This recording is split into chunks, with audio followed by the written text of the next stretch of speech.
আগ্রাসী রূপে মেঘনা নদী, ভাঙনে বিলীন একের পর এক বসতঘর ও ভিটা।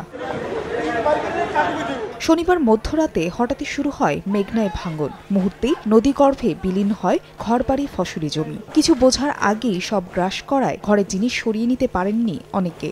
সব হারিয়ে নিঃস্ব পরিবারগুলো খোলা আকাশের নিচে মানবেতর জীবন কাটাচ্ছেন। শুধু ঘরবাড়ি নয়, মেঘনার স্রোতে যমুনা অয়েল কোম্পানির একাংশ ভেঙে তলিয়ে যায়।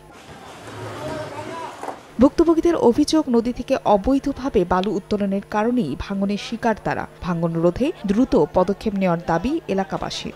অনেকগুলো ডেজার লাগাইছে, ডেজারের কারণে আমরা বাড়ি ঘর সবকিছু বাইঙ্গা সুন্দর শুরু হয়ে গেছে। মাল সামানা সব নদীতে সব লয়ে গেছে, আমরা কিছু উদ্ধার করতে পারছি না। আমরা গরিব দুঃখী মানুষ। সরকারের কাছে একটা অনুরোধ, আমরা যে মুক্তিলা টাকাই। ঘটনাস্থল পরিদর্শন করে ভাঙন রোধে দ্রুত কার্যকর ব্যবস্থা নেওয়ার কথা জানায় প্রশাসন। জেলা যে পানি উন্নয়ন বোর্ডের ডিএক্সএল মহোদয় আছে, ওনার সাথে কথা বলেছি, জেলা প্রশাসক স্যারের সাথে কথা বলেছি। ওনারা দ্রুতই জিও ব্যাগ সহ ব্লকের ব্যবস্থা করছেন।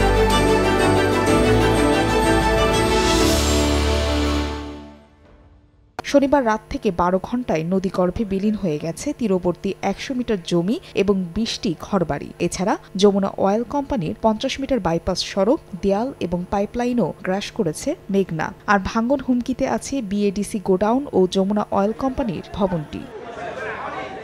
সময় সংবাদ, ভৈরব।